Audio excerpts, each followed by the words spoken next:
Mónica Infante Enríquez es ejecutiva senior y consejera independiente con más de 16 años de experiencia liderando organizaciones altamente reguladas, donde ha integrado estrategia, finanzas, regulación y gobernanza corporativa para crear valor sostenible y de largo plazo. Actualmente es miembro del Consejo de Administración de Scotiabank en República Dominicana, donde ha presidido comités clave como riesgos, auditoría y compensación, además de participar activamente en la supervisión financiera, la gestión integral de riesgos y la alineación del liderazgo ejecutivo con la estrategia corporativa. Entre 2012 y 2025, Mónica se desempeñó como CEO de Aeropuertos Dominicanos Siglo XXI, ahora conocido como Aerodom, y que forma parte de Vinci Airports, liderando la operación de 6 aeropuertos internacionales. Durante este periodo, encabezó hitos estratégicos como la extensión de la concesión hasta el año 2060 y la estructuración de financiamiento por más de $940 millones, fortaleciendo la sostenibilidad financiera y operativa de una infraestructura clave para el desarrollo del país.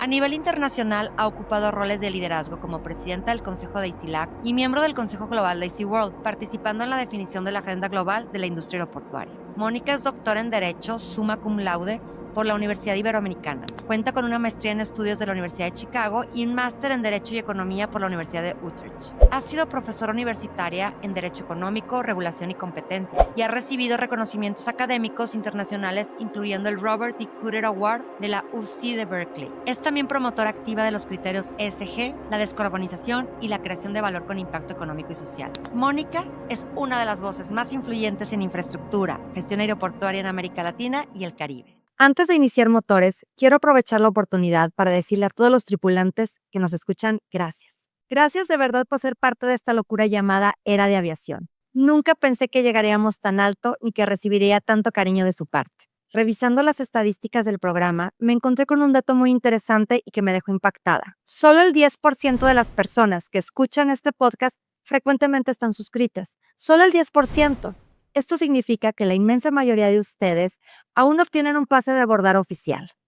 Así que, si disfrutas de cada uno de nuestros episodios, te invito a asegurar tu lugar hoy mismo dándole clic a suscribirte o seguir en la plataforma de streaming favorita. Es totalmente gratis y es la mejor forma de ayudarnos a continuar impulsando cada vuelo y llegando a nuevas alturas. Mi compromiso contigo, mi tripulación, es traerte a los expertos de la industria para charlar de temas que nos apasionan y que todos queremos aprender más. Si me das tu confianza con ese clic, te prometo que no habrá turbulencia que nos detenga. Te doy las gracias nuevamente por ser parte de esta gran comunidad y por seguir volando con Era de Aviación. Ahora sí, abróchate el cinturón que estamos por despegar. Hola, hola, bienvenidos. Les habla su capitana Era Calderón y les doy la más cordial bienvenida a un nuevo episodio de Era de Aviación. Hoy les tenemos a una gran invitada, Mónica Infante, a quien ya presentamos hace un momento. Bienvenida, Mónica. Gracias a ti por la invitación. Me siento muy honrada de participar aquí y conocer a tus tripulantes, estar aquí y expresarles un poco de mi experiencia. No, hombre, muchísimas gracias, Mónica. Para mí, la verdad que es un deleite el poder tenerte, aparte de que eres una gran amiga, eres alguien a quien admiro muchísimo, entonces, pues fascinada de tenerte aquí con nosotros charlando. Gracias a ti. Querida Mónica, pues cuéntanos un poco de ti para que precisamente nuestros tripulantes conozcan de tu historia, cómo llegas al sector aeroportuario. Perfecto. Pues yo soy Mónica Infante, soy dominicana, es importante mencionarlo, y soy abogada. Yo estudié Derecho y practiqué el Derecho durante unos 7 u 8 años, no vinculada necesariamente al sector aeroportuario ni de aviación. Tuve en algún momento la oportunidad de ser abogada de aerolíneas, pero de manera muy puntual, o sea, no era mi principal expertise, pero sí me dedicaba a todo lo que era el tema regulatorio, eh, mercados regulados, régimen de competencia, etcétera. En algún momento, durante mi carrera, trabajé 7 años en una firma, me independicé como abogada y formé una firma, y me llama un headhunter un día y me ofrece una posición de dirección legal en Aerodom, en la empresa donde trabajé hasta diciembre del año pasado, que es la concesionaria de los aeropuertos del Estado de República Dominicana desde el año 2000. Eso fue en el 2009. Entonces yo me integro al equipo en el 2009 como directora jurídica, y a partir de ahí, bueno, fue toda una, digamos, una trayectoria amplia porque empecé a lidiar con todos los temas regulatorios, con los temas contractuales, con la concesión.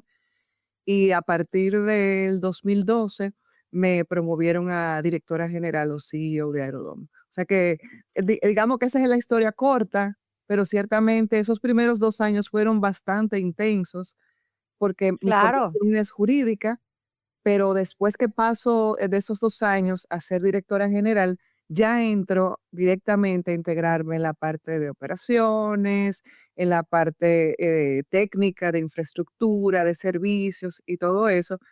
Y ha sido un aprendizaje desde el 2012 hasta la fecha.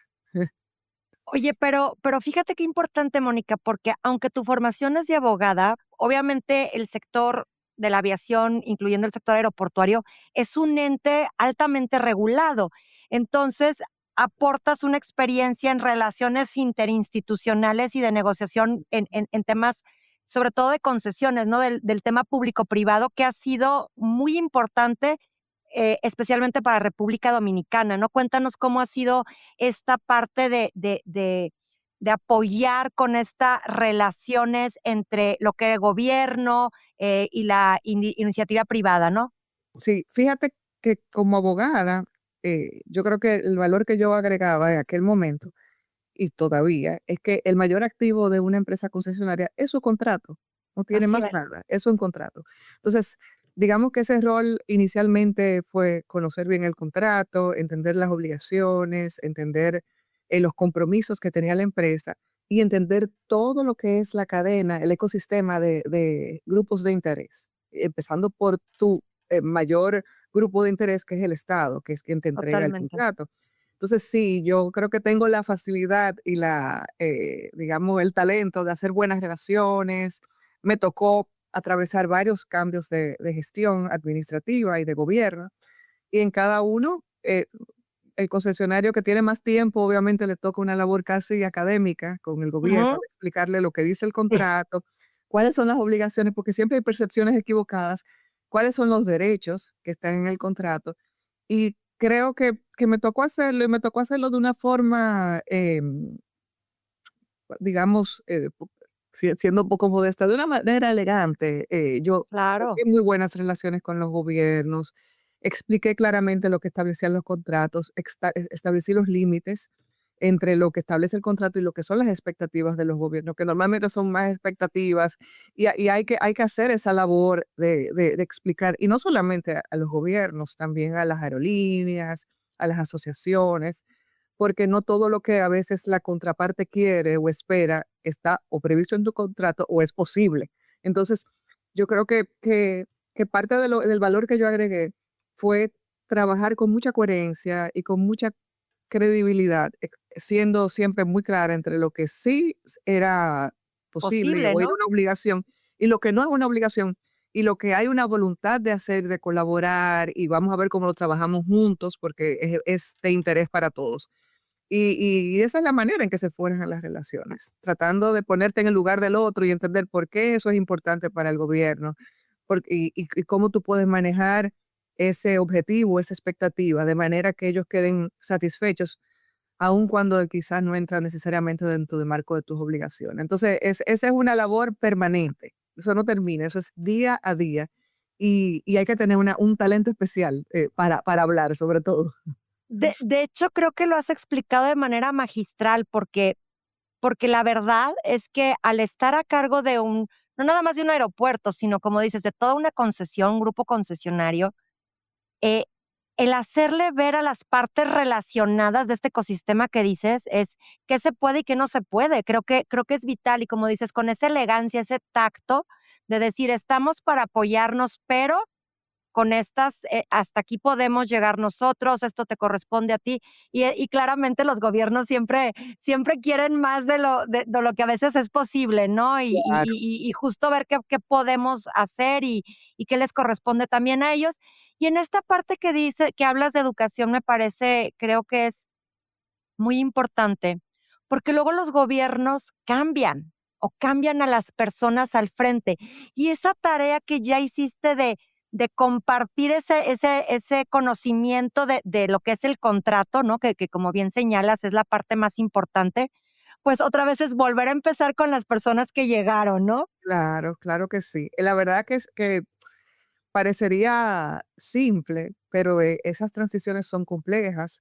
Así Cada es. actor, llega con un nivel de conocimiento de la concesión o con un nivel de percepción de la concesión, a veces llega con un plan de que no le gusta, entonces tú te tienes que sentar con él y explicarle qué hacemos, por qué es trascendental, por qué es importante para el país, por qué es importante para ti en tu gestión en este momento y cómo podemos colaborar de manera que tu gestión sea exitosa en el marco del contrato. Y entonces yo creo que de eso se trata, Sí. de tener la paciencia y la voluntad de explicar y generar esa confianza, o sea, generar esa credibilidad. Porque me pasó en muchas ocasiones que un nuevo incumbente llegaba y te decía, mira, mañana nosotros queremos que tú hagas ahora otra terminal o una torre de control y te lo dicen como si nada, Sí, sí, como que cómete sí. una pizza. Entonces tú Sí, tienes que decirle, claro. mira, no está previsto, nosotros estamos al tal cual, hemos cubierto nuestras obligaciones contractuales, pero además no es necesario, porque a veces el mismo operador tiene mucho más información y quizás información técnica del Claro. nivel de la infraestructura que se necesita. Pero ¿cómo podemos manejar? ¿Cuál es tu preocupación? Tu preocupación es esta, ok, vamos a ver cómo manejamos tu preocupación, que en alguna medida puede ser incluso un interés totalmente común, que es brindar mejor servicio, que no haya retrasos, que los clientes estén satisfechos. Entonces, vamos a trabajar juntos en base a un objetivo común y a partir de ahí yo creo que esas conversaciones son muy valiosas, toman tiempo, pero siempre son, creo que, exitosas, porque normalmente el concesionario, al tener tanta información técnica, conocer tanto la operación, puede, con voluntad y con buena fe, agregarle mucho valor también a la administración. Totalmente, ¿no? Como dejarse ayudar por este conocimiento que ya se tiene, ¿no? Como del operador.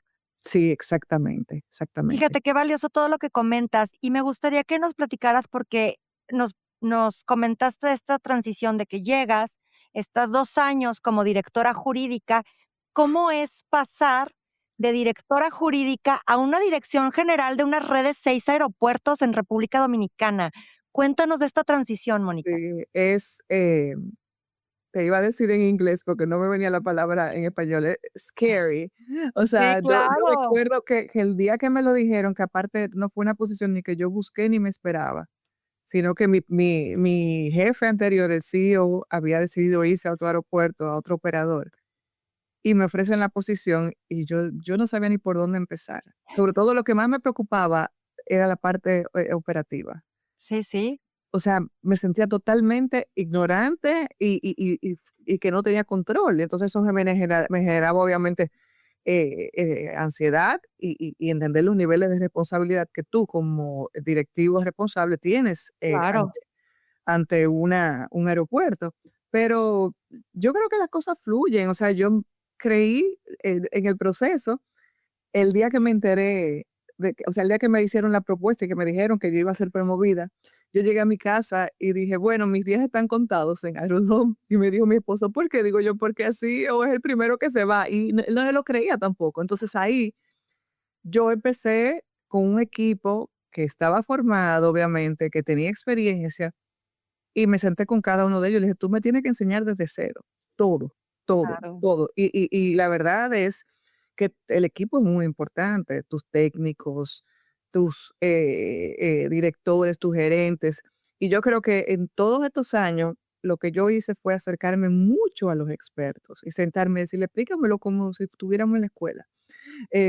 Yo tenía un gerente de seguridad operacional que era mi profesor de SMS y él me decía: "Jefa, cuando usted está hablando de eso, usted parece una experta". Y yo: "Bueno, pero tú me explicaste, tú eres el mejor". Entonces, es simplemente Claro, para tú sentirte tranquila con el nivel de obligación y de responsabilidad que tú tienes, tú no tienes que ser experta, pero tú tienes que entender cuáles son los problemas, los desafíos, exacto. eh, qué cuál es la visión de la empresa, hacia dónde queremos ir y cuáles son los recursos que tenemos. Entonces, a partir de ahí, no fundamentarte en mi único expertise, que era el legal, sino Claro. sentarme con cada uno de los miembros de mi equipo y absorber conocimiento, darle la confianza para que me hablaran cuando se sintieran preocupados y y crear ese conjunto, esa cohesión que se necesita para llevar a cabo una labor tan importante. Y yo creo que eso yo lo hice a través del tiempo, empecé con algunos, con los que tenía más confianza, pero llegó un momento, y ya ahora cuando salí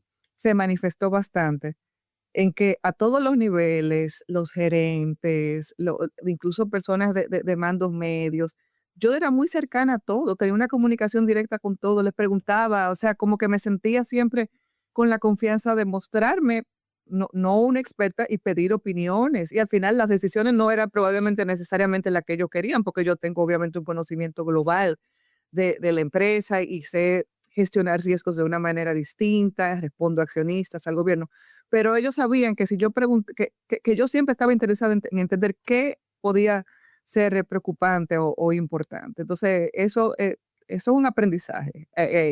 Uno no llega a estas posiciones siendo el mejor o siendo el experto, pero uno tiene que tener la humildad de saber que hay mucha gente que Justo. sabe y de dejarte apoyar de tu equipo. Me encanta cómo lo pones, Mónica, porque son posiciones que llevan mucho estrés y que, como dices, tienes que poder, tener el conocimiento de muchas cosas, no necesariamente ser el experto, pero cuando te acercas a estas personas y tienes esa, como dices, humildad de aprender, de estar abierto a poder escuchar a estas personas, yo creo que es de muchísimo valor.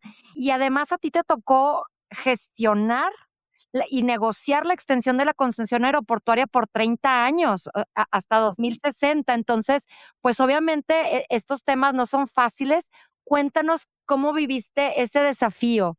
Bueno, yo creo que en esos 16 años que estuve en la empresa pasé muchísimas crisis. Claro. A veces tú sabes que me reía cuando y tenía que buscar un email viejo y decía, wow, de un email del 2010. Y yo miraba y yo decía, y ese era el problema que me quitaba el sueño en ese momento. Y mira, en retrospectiva, lo poco relevante es más la oportunidad que se creó de ese problema. Entonces, yo creo que yo aprendí con el tiempo a relativizar también los problemas, porque ya no era, digamos, Claro. la muchacha que no entendía todas las áreas, sino con el tiempo ya dominaba mucho más el sector, entendía muy bien los riesgos, entendía los intereses. Entonces se presentó esta oportunidad de negociar una extensión al contrato de concesión, obviamente a cambio de un sinnúmero de obligaciones. Fue un proyecto muy intenso, tardamos casi 2 años negociando. Y la verdad que para mí, en términos de mi carrera, es el hito más importante, porque era algo que para mí era muy difícil. Era difícil primero poder llegar a un acuerdo con el gobierno, después que la opinión pública lo aceptara. Había obviamente eh, partes interesadas en el sector privado que no querían que esto ocurriera. Entonces era como, ok, trabajar, trabajar, trabajar para que sucediera, pero sabíamos que en cualquier momento quizá existía una fragilidad, porque Claro. un tema muy político, muy expuesto. Y la verdad es que cuando yo miro hacia atrás, yo digo, wow, se hizo un trabajo extraordinario. Se trabajó con un super equipo, tanto de parte del gobierno como de parte de la empresa. Y yo me acuerdo que mi contraparte en la negociación y en el trabajo durante todo ese tiempo era el ministro de la presidencia y él me decía, ¿tú puedes venir mañana? Y yo le decía, esto es lo único que yo tengo que hacer. O sea, siempre, él me decía, Yes. y tú podrías venir a tal, y yo no te preocupes, eso es lo único que yo tengo que hacer. O sea, fue un enfoque a un punto que era todos los Era la días, prioridad, ¿no? era la prioridad y sobre todo porque yo sabía, podían pasar 1000 cosas para que no ocurriera, pero no iba a ser por Sí, falta de trabajo. ¿Entiendes? No iba a ser justo. porque yo no, porque me llegara una cláusula y yo no la leyera y se me olvidara, no, no. Lo que tocaba para mí y para mi equipo se iba a hacer.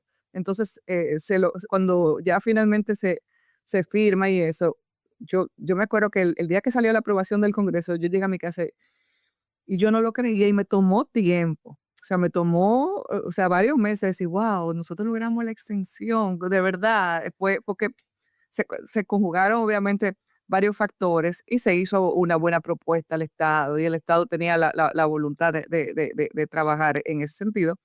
Pero como te digo, no es fácil y era una renegociación, no era una licitación nueva. O sea que fue de verdad complejo, pero sin duda fue muy satisfactorio. Y a partir de ahí empezar a trabajar en tu año 24 4 de concesión desde cero, con un contrato Sí. nuevo, con obligaciones nuevas, con parámetros nuevos, contrato mucho mejor para el Estado, para nosotros, mucho más claro, que también hizo sentir como que tú cortas como con un pasado que tuvo todos sus temas y a partir de ahora tenemos reglas más claras Nuevas. en base a la experiencia que ya se tenía con esa relación. Qué importante esto que comentas, Mónica, y me gustaría a mí enfatizar algo que dijiste, que es por por nosotros no va a quedar, ¿no? Por falta de trabajo no iba a quedar, porque ante los gobiernos, cualquier gobierno, en un momento dado puede algo no parecerle y no renovar. En México ya lo hemos vivido concesiones de grupos aeroportuarios o de aeropuertos que no han sido renovadas por decisión del gobierno al último momento. Y entonces pasa ese aeropuerto al gobierno y como decías, o sea, podrían haber, o sea, no, de todos los factores que habían, todos los que estaban dentro de su cancha, ustedes iban a estar en toda la disposición para ver el cómo sí, ¿no? Pero podía haber ahí un porcentaje de un Claro. no, ¿no? Claro, claro, y sobre todo este tipo de contratos, tú sabes que no son necesariamente populares a nivel de la opinión pública, son y a nivel Es correcto. a nivel político los utilizan para criticar a las administraciones. Entonces, para mí había una fragilidad, evidentemente, que no dependía de nosotros. Nosotros teníamos que trabajar fuertemente para que ocurriera y no dejar nada para mañana. Yo decía, no, no, Exacto. cada día que tú pierdes es un día que tú no vas a recuperar. Entonces lo logramos, se trabajó fuertemente pero así es, y sabiendo que podía caerse la negociación o la conversación, porque por eso mismo, porque no siempre es sencillo, sobre todo cuando tú administras un activo del Estado Así con es. tanto nivel de visibilidad. No, y como dices, que siempre son duramente criticados, muchas veces no nada Totalmente. más por los pasajeros, sino también a veces por las mismas aerolíneas o otras autoridades, ¿no? Siempre va a haber ese grado de como poner el ojo en el huracán, ¿no? Sí, sí, sí, sí, sí. También he pasado Exacto. por todos esos momentos y he aprendido a discernir entre lo que es un ataque legítimo y lo que es una campaña de descrédito. Eh, Uy, súper entonces, sí, importante. y eso aprendí a madurarlo, a entenderlo, cómo desarticularlo cuando existía. Nunca deja de pasar, eso es cíclico porque hay muchos intereses, pero nada, lo importante es que uno tiene un olfato en esta industria, tú dices: por ahí viene algo, prepárense, prepárense". Ay, pero me encanta como dices, es que son aprendizajes Claro, finalmente. yo no te lo puedo explicar, es simplemente que yo digo: "¿Por qué esa persona dijo eso?". Y entonces Sí, comienzo como a atar cabos y hay que entender mucho cómo funciona la sociedad, obviamente localmente, claro.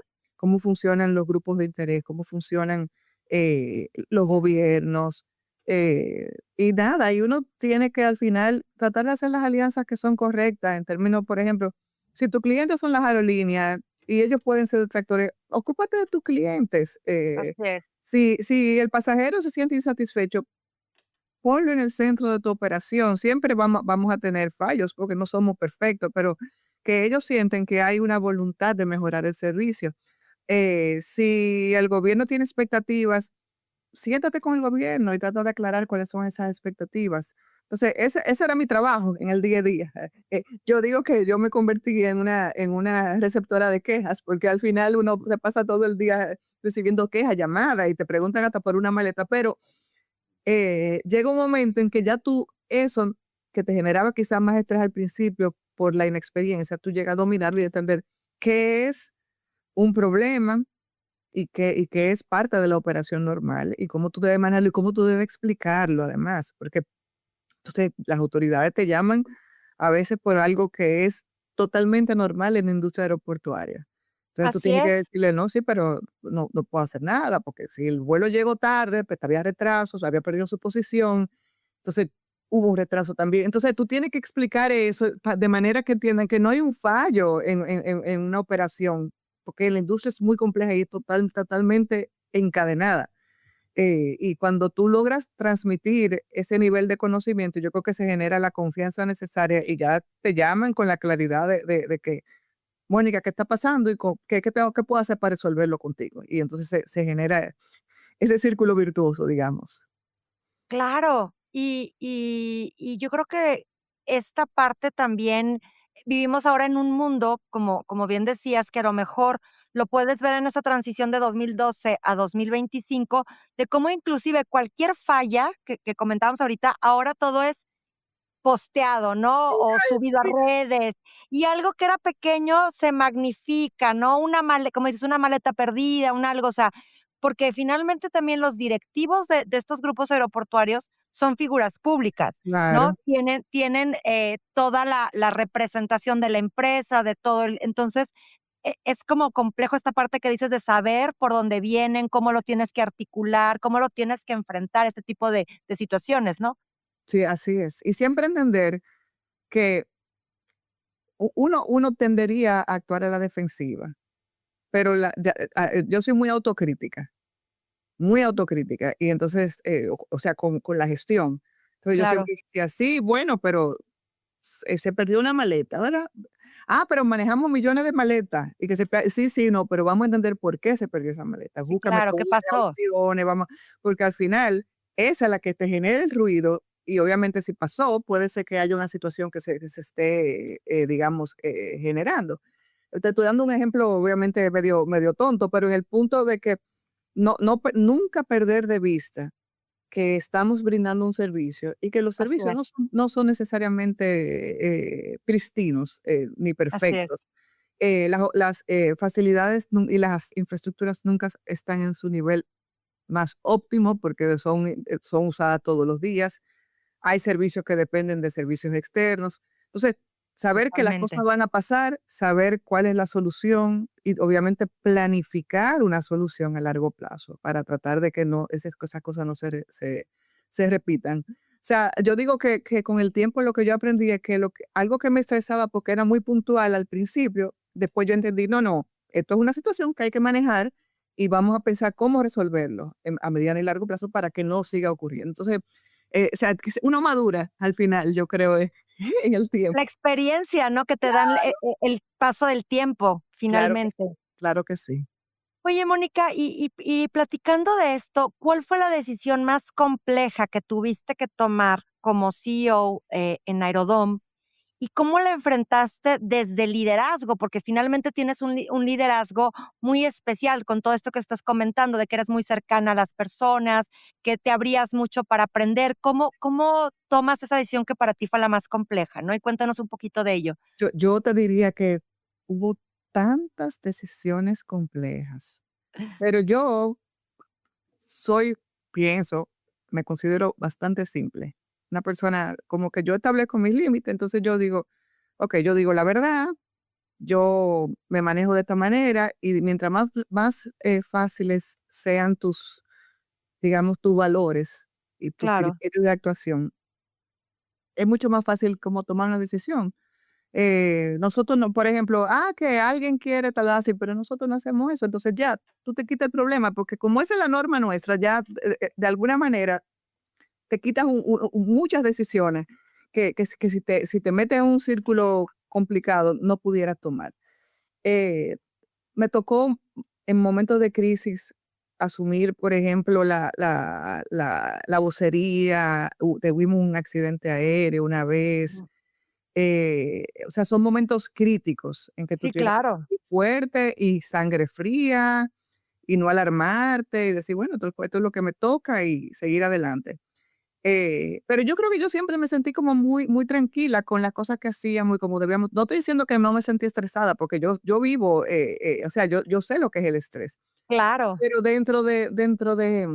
No, guardar la calma, ¿no? no, guardar la calma y saber siempre que si tú conoces tu rango de actuación, si tú Ujú. sabes cuáles son las cosas que se pueden y no se pueden hacer, las decisiones no se tornan tan complejas, todas tienen una Exacto, consecuencia.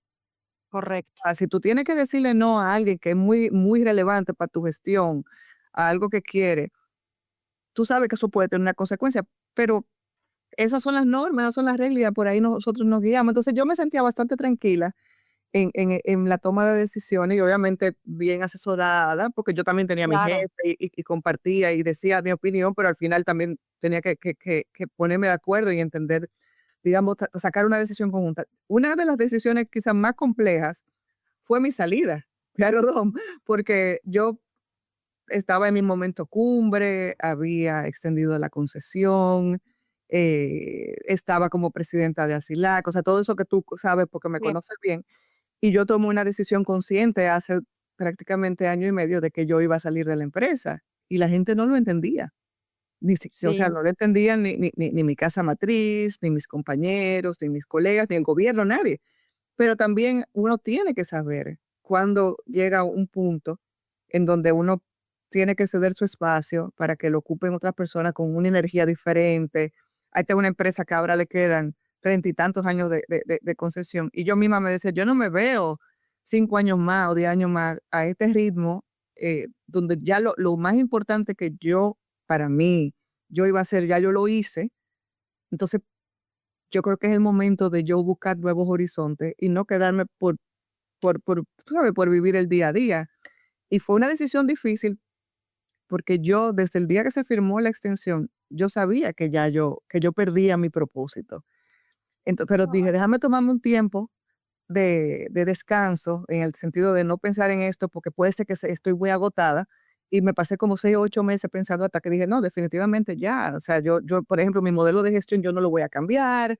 Yo soy quien yo soy, yo manejo las cosas como las manejo, pero ya yo no siento que, ya yo no siento que me quiero quedar aquí, quiero explorar otras cosas, quiero ser más estratégica. Esa era mi razón principal. Ya yo no quiero trabajar en la operación, yo quiero ser más estratégica. Yo creo que yo puedo claro, aportar una visión más. de largo plazo a clientes o a un aeropuerto incluso en otra industria.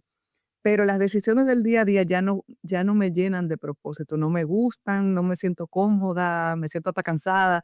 Entonces, nada, Sí, y no quería, yo tengo 51 años, yo no quería decir, lo voy a hacer por hacerlo hasta los 55. O sea, yo dije, muy bien, ya hice lo que yo tenía que hacer. Ya yo no tengo que demostrarle nada a nadie. Entonces, justo. fue una decisión difícil, pero cuando la tomé y la verbalicé, o sea, nunca, yo duré, después de haber renunciado y comunicado mi renuncia, más de un año en la empresa.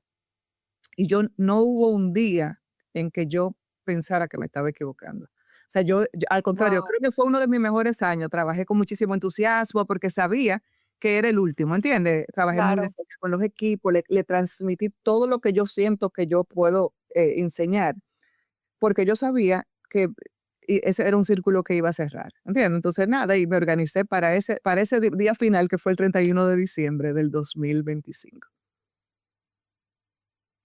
Fíjate que te escucho y ahorita que estabas hablando se me hizo un nudo en la Que garganta. que vino, dije: "Bueno, pero ese está No, no, no, emocionado". porque claro, porque para mí es muy importante el escuchar de gente como tú, que ha llegado al tope, o sea, a lo más alto, y tener ese valor de decir: "¿Sabes qué?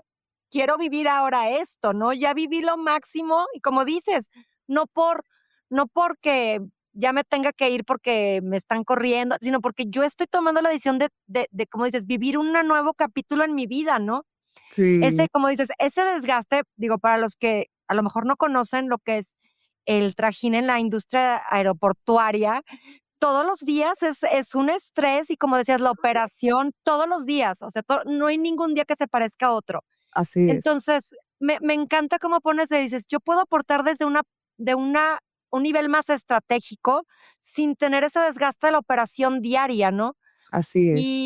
Y la verdad es que, como les decía al principio, te admiro muchísimo porque Qué linda era. cómo saber decir: Mi camino en esta parte de la historia de aeroportuaria llega aquí y voy a aportar desde otro frente", ¿no? Exactamente. No, y de verdad, eh, yo me sentía hasta cierto punto, y más porque tus tripulantes hay muchas chicas, hasta cierto punto Sí, un poco culpable, porque yo decía: "¿Cómo tú le explicas a una joven que tú eso, decidiste que irte?"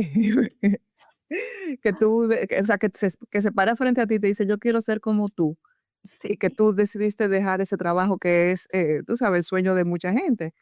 Entonces, pero yo decía, pero yo tengo que pensar qué es lo que realmente yo quiero. Y creo que al claro, final me he ganado ese derecho.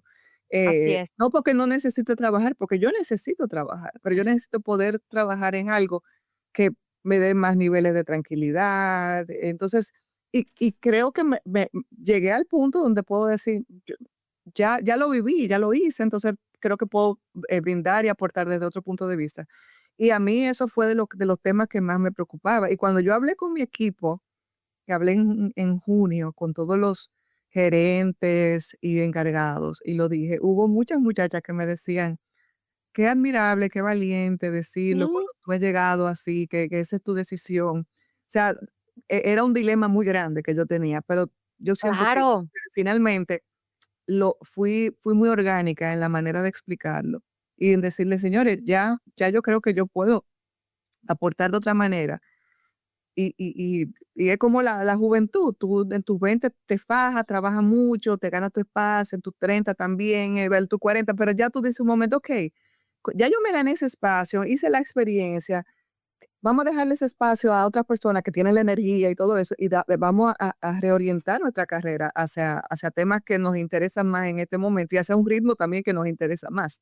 Y que yo creo que también eso era lo que yo necesitaba, pero un ritmo más calmado. O sea, yo nunca en 16 años apagué mi teléfono. Así En los es. vuelos yo me conectaba, o sea, nunca, nunca, y viendo crisis, crisis, crisis, crisis, crisis, pequeñas crisis, crisis todo de tontería. Se dañó el Ajá. baño 5 no sé qué, y la verdad que eran temas que yo pude haber delegado, pero quería saber, quería saber. Y llega un momento que tú dices: "Okey, ¿tú sabes qué? Yo esto no puedo más. Quiero Sí. ahora que me llamen y me pregunten: "¿Cómo tú crees que resolvemos este tema?". Y entonces yo te digo: "Yo lo haría de tal manera, tú puedes hacer esto", pero no entrar en el día a día, porque ya ese día a Desde día es de otras personas. desde una parte más estratégica, como tú bien señalas, ¿no? Sí, Me gustaría tocar un tema, Mónica, ahorita que estás platicando de todo eso, porque finalmente rompiste trechos de cristal, o sea, sobre todo en República Dominicana, ¿no? Digo, voy a retomar el tema de esta decisión tan compleja que tuviste y como bien dices, o sea, tan segura que en tu momento dijiste: "Desde aquí ya, esto es lo que yo quiero", y me encanta porque no es fácil tomar esas decisiones. Pero, ¿en qué momento de tu carrera tomaste precisamente conciencia de que estabas rompiendo un techo de cristal en la gestión aeroportuaria, no solamente de República Dominicana, sino de toda la región de Latinoamérica? sí, la verdad que yo al principio pensaba que no, que como que no, que había cierto que no había tenido obstáculos, ¿entiendes? En el caso de mi Sí, sí, sí. carrera, que había ascendido de una manera bastante orgánica, que había tenido, puedo decir, había tenido buena suerte, me habían dado buenas oportunidades, tuve excelentes mentores, tuve mi red de apoyo, o sea, todo eso existió porque Claro. yo estoy aquí hoy porque mi mamá me ayudaba con mis hijas pequeñas, Sí, mi marido me dejaba viajar, digo, me dejaba no, pero en el sentido no era un tema matrimonial que yo tuviera una sí, vida sí, muy sí. activa. Entonces, todo eso forma parte de una serie de decisiones que te permiten tú participar y arriesgar, obviamente, en momentos de juventud, decir, yo lo hago, yo lo hago, yo lo hago, estoy presente, Yo me lo preparo, tomo, ¿no? Claro. claro, pero yo me di cuenta, sí, que se rompían techos de cristal, porque todavía hasta las últimas reuniones que tuve a finales de año, reuniones que tenía con el gobierno, reuniones que tenían con el comité de seguridad, yo era la única mujer. Yo Exacto. tuve reuniones, por ejemplo, nosotros tenemos un comité de seguridad, se llama el CONASAC, que lo preside Ujú. el ministro de Defensa, y están todos los cuerpos castrenses, todos los aeropuertos, las aerolíneas, o sea, y se trabajan los temas de seguridad aeroportuaria, y se hacen los planes de seguridad. Y en esa mesa solamente me sentaba yo, Sí, claro. desde al principio hasta el final. Hay obviamente cada vez más mujeres en posiciones ejecutivas en el gobierno, en los aeropuertos. Nosotros incluso en Aerodom y en Vinci tenemos una alta cuota de mujeres trabajando en aeropuertos. Mi jefa era una mujer, es una mujer, fue una mujer. Entonces, no es algo extraño para mí, pero definitivamente en países como los nuestros, sí, y eso, a mi salida, yo no te puedo decir cuántas mujeres del sector, me escribieron, me llamaron. Cuando se anunció ya formalmente mi salida, que fue a principios de diciembre, me escribieron por todas las vías, me llamaron, me dijeron: "Yo la admiro tanto, la única mujer". Y la verdad es que yo me río porque me dice un compañero de trabajo, me dice: "Uno solamente ve ese nivel de respuesta cuando se muere". Y yo dije: "No, pues yo me morí esta semana". Esta semana porque todo el mundo me escribió y sobre todo muchas Sí, mujeres que todavía me paran en la calle. O sea, yo no sé dónde yo estaba el otro día y me para una señora y me dice: "Hola, usted no me conoce, yo soy fulana, trabajo en el aeropuerto en tal área". Yo la admiro mucho. O sea, sí, mucha gente te para y te dice eso, y yo creo que al final, eso es lo que tú dejas, tu legado exacto. es la forma en que tú trabajaste con la gente, lo que pudiste enseñar, lo que pudiste aprender de ellos. O sea que, nada, se rompieron techos, pero el camino está abierto para todos, Claro. para todas, exacto. Pero justo lo que comentas, inclusive para ti, ¿qué significó ser la primera mujer en presidir el consejo directivo de ACLAC? Porque así fue.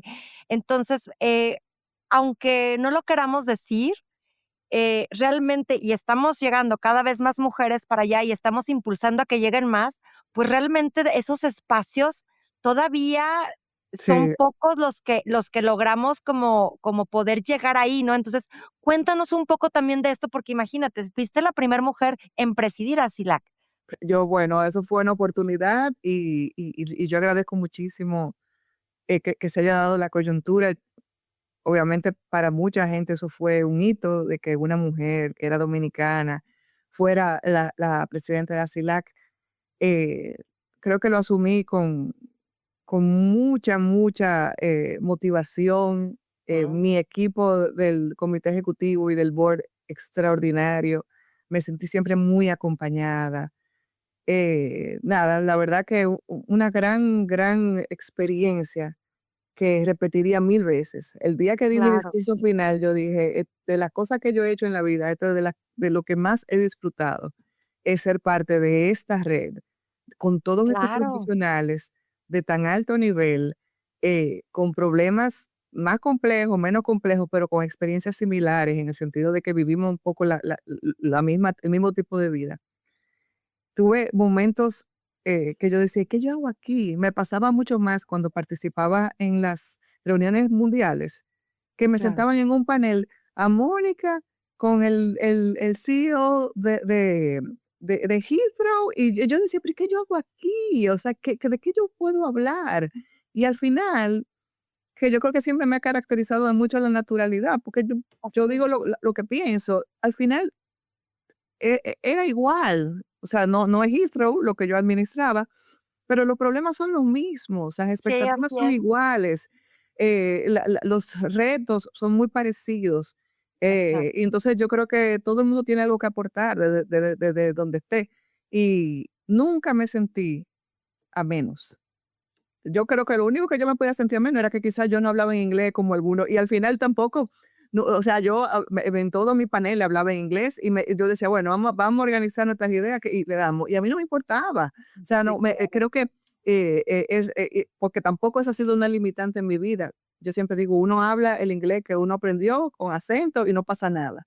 Entonces, Así es. fue extraordinario, extraordinario. Y a nivel de Latinoamérica, hice muchas amigas mujeres en los diferentes aeropuertos, en los aeropuertos regionales.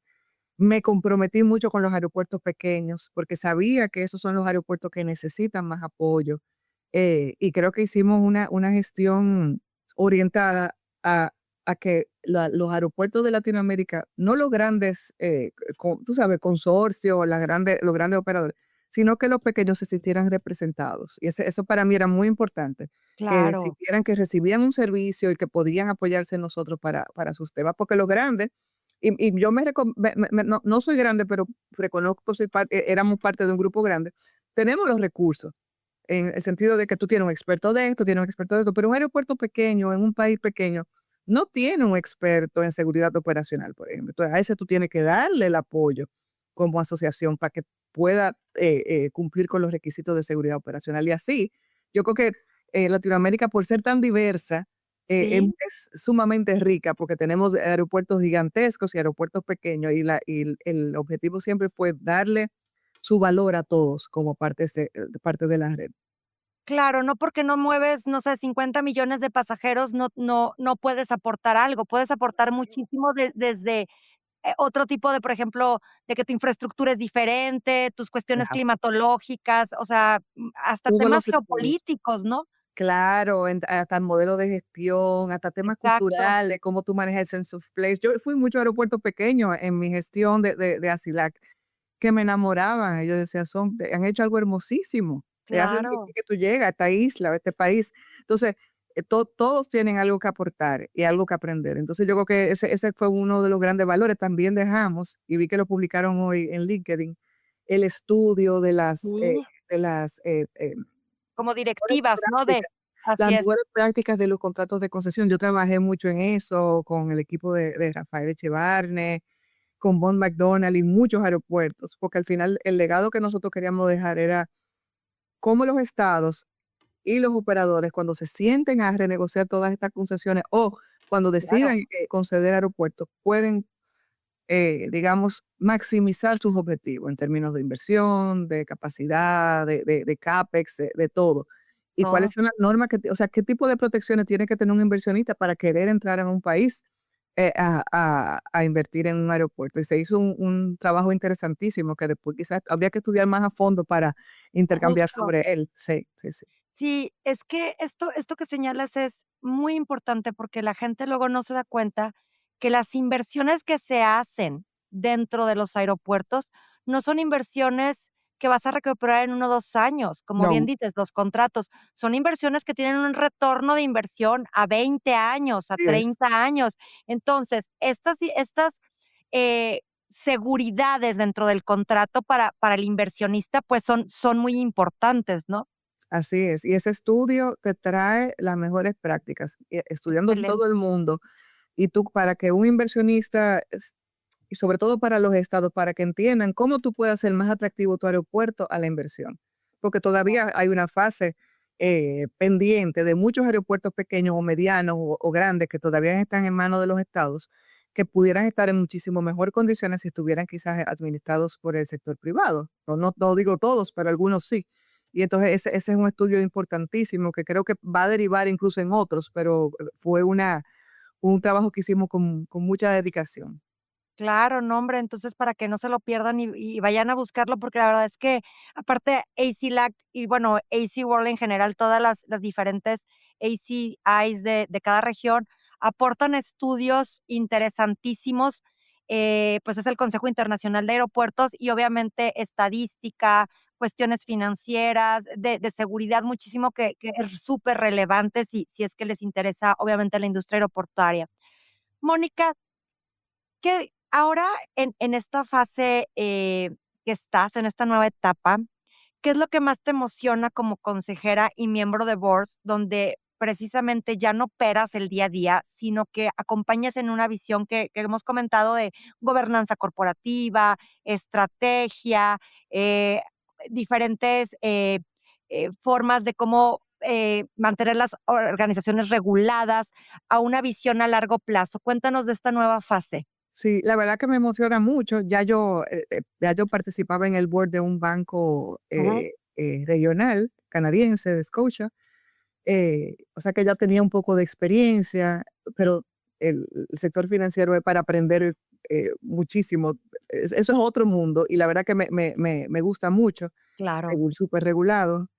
Eh, yo estoy en un momento como de reflexión, no me he querido emocionar, porque como te puedes imaginar, me ha llamado todo el mundo, que qué yo voy a hacer, que dónde yo voy a trabajar, que dónde voy a vivir, o sea, de aeropuertos, de todas partes. Yo a veces recibo 2 y 3 llamadas al día, aparte que mi teléfono es nuevo, y yo digo, no sé ni cómo me encuentran, pero me encuentran. ¿Qué voy a hacer? Esa es la pregunta, y yo misma quiero entender qué es lo que quiero hacer. No quiero Claro, emocionarme con una posición ejecutiva, no la descarto, pero realmente en este momento yo me quiero enfocar en esto, profesionalizarme como consejera, entender cómo agregar más valor a la gobernanza de las empresas, así es.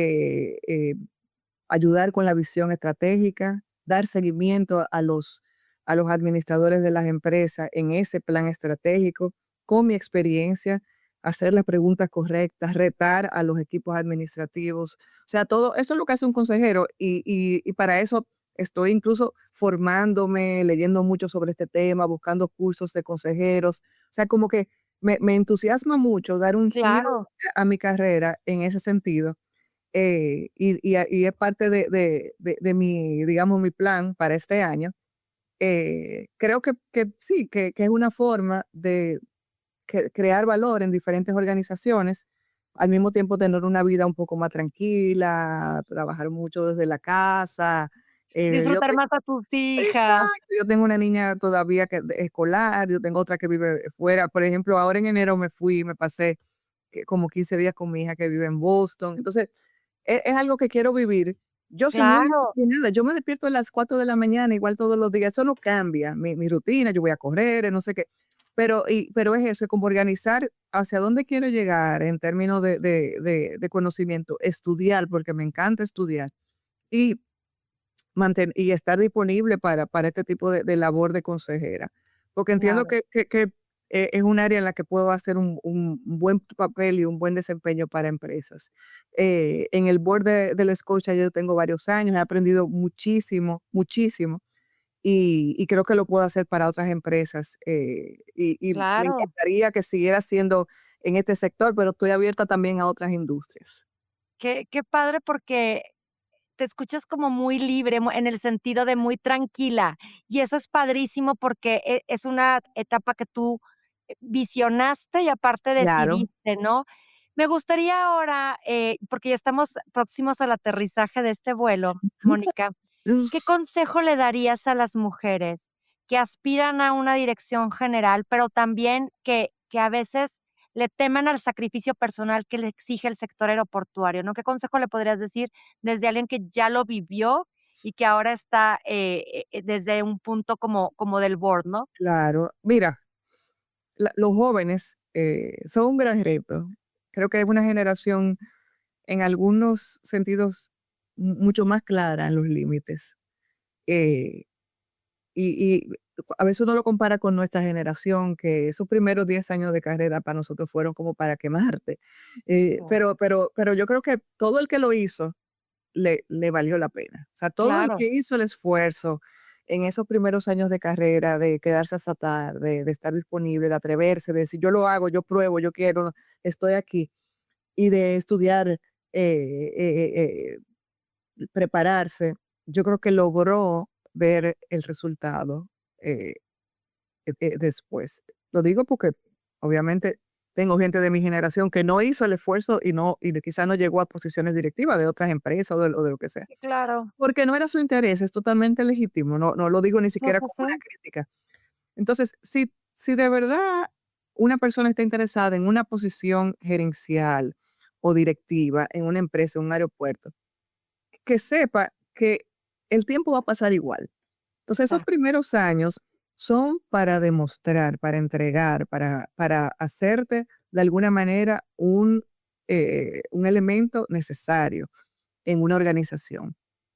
Y después de esa etapa, que es la etapa más difícil, pero tú eres más joven, tienes más energía, y obviamente te ayudas. En los países Ujú. como nosotros tienes unos buenos vínculos familiares que te pueden apoyar. Claro.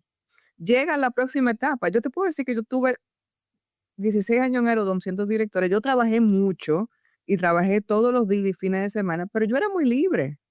Yo era libre de pararme y decir, bueno, yo me voy ahora porque tengo que hacer tal cosa. Es verdad que viajé muchísimo y eso quizás te limita un poco en términos de los temas familiares, pero yo era un ser esencialmente libre porque estar disponible 24 horas significa que tú puedes estar 24 horas aquí o allá, ¿entiendes? Entonces, Exacto. y es eso, yo me lo gané, porque mis primeros años sí le dediqué muchísimo tiempo a estar presente. Entonces, ese periodo hay que vivirlo, el de preparación y el de entrega. Y después llega ya el de promoción, el de gerencia, el de dirección, pero llega si tú obviamente das lo mejor de ti. Lo que quizás no es tan fácil o no recomiendo es que tú entiendas desde el día uno que todo está dado para ti y que tú Exacto. trazas tus límites y que yo no hago esto, yo no estoy aquí para esto, porque entonces tú no vas a ser la persona idónea para una posición gerencial, porque se sabe que son posiciones de alta responsabilidad. Entonces, tú tienes que mostrar tu responsabilidad desde el día uno. Eso yo lo Uno. diría. Y a las chicas, porque sé que la llevamos más difícil por todo el tema familiar, sobre todo por nuestros hijos y todo eso. Tener tu red de apoyo. Fue mi elección fue trabajar mucho y ser ejecutiva. Eso fue mi elección totalmente y yo no me arrepiento. Pero a mí siempre me apoyaron. Yo tuve niñeras que todavía son parte de mi familia. Tuve a mi madre que se ocupaba, que todavía se ocupa de mi niña pequeña, o sea que tú estableces cómo hacerte la vida más sencillo. Lo que yo nunca decidí fue ser una supermujer.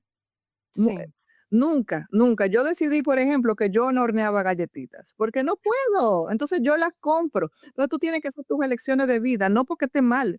Yo espero ahora en esta nueva etapa dedicarme a la cocina, que es algo que me gusta, pero que no hacía con gusto, porque no tenía tiempo ni energía. claro, Entonces, pero tú no quieras hacerlo todo. No somos supermujeres y no somos superpersonas. No hay individuos que pueden hacerlo absolutamente todo bien. claro, Entonces, elige tu momento, elige tu día para ser ejecutivo y elige tu día para hacer cosas y busca mucha ayuda. Siempre la ayuda es necesaria y es lo que te permite irte de viaje. Cuando tú sabes los viajes que tú y yo no hemos visto con confianza y tú sí, sabes que tu niño tú no estás cerca y tú estás bien, tú estás tranquila porque tú tienes tu red de apoyo también. sí, claro. O sea, Y es dejas tranquilamente a tus hijos y a tu claro. familia cuidados, claro. Claro, y es tu elección. A mí nadie me Sí, obligó a eso, ni lo hacía de mala gana, ni nada. Esa fue mi no, elección. Entonces, eso, si tú de verdad lo quieres hacer, tienes que saber que hay sacrificios que están atados sacrificio en el sentido de tiempo y todo eso, pero es posible. Yo no conozco a nadie que lo haya hecho, que diga que no vale la pena o que no se puede claro. hacer. Sí. No, hombre, me encanta. También me gustaría que me dijeras, Mónica, ¿qué legado te gustaría, que recuerden de ti por parte de Aerodom? De, sobre todo, a lo mejor como poniendo puntos, es toda esta obra de infraestructura que dejaste preparada y esta concesión, ¿qué te gustaría que de tu paso por esta empresa, no? Sí, bueno, yo me gustaría que me recuerden como alguien que la transformó. O sea, la empresa de hoy no es la misma de hace 16 años. No lo hice sola, tuve Claro, un gran accionista que nos dio muchas herramientas, pero que la transformó. Me gustaría que me recordaran como una líder muy cercana. Y si hay algo que yo puedo transmitir a los próximos líderes de Aerodom y de cualquier empresa, es que sean cercanos a sus equipos. La distancia afecta muchísimo a los equipos. Y eso, que me recuerden como una persona inclusiva, sacrificada, que sabía involucrarme y dejar el pellejo cuando había que sí, sí, hacerlo. O sea, que sepan y que todo lo hice con mucho amor y con mucha coherencia, con mucha convicción de lo que era correcto y lo que no era correcto. Y siento, por la respuesta que recibí de mi equipo, siento que así me van a recordar. Y también en Asilac, que también me recuerden como eso, como una cohesionadora, de tratar de dar participación a todo el mundo, de que cada uno aporte su talento, de que claro, todos los aeropuertos se sintieran representados y de enfocarnos en esas áreas que son importantes como la sostenibilidad, el desarrollo de la infraestructura, los contratos buenos, las cosas que realmente yo sentía que podía aportar. Y nada, y también sentir que me queda también pista por delante, ah, ¿verdad? Entonces, claro. que puedo seguir aportando y ver cuál va a ser esa próxima etapa.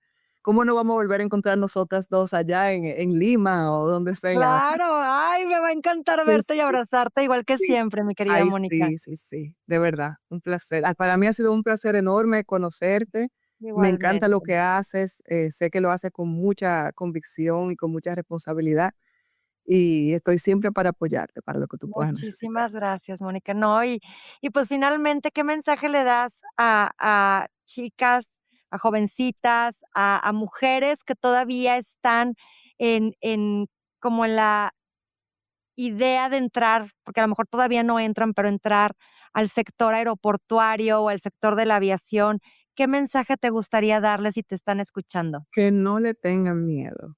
El sector aeroportuario es apasionante y la aviación también. Yo no conozco a nadie que de verdad no se sienta totalmente enamorado de la aviación. O sea, todo el que entra se enamora de la industria. Es tan compleja que para uno que ha vivido esto es muy difícil de explicar para alguien que es ajeno.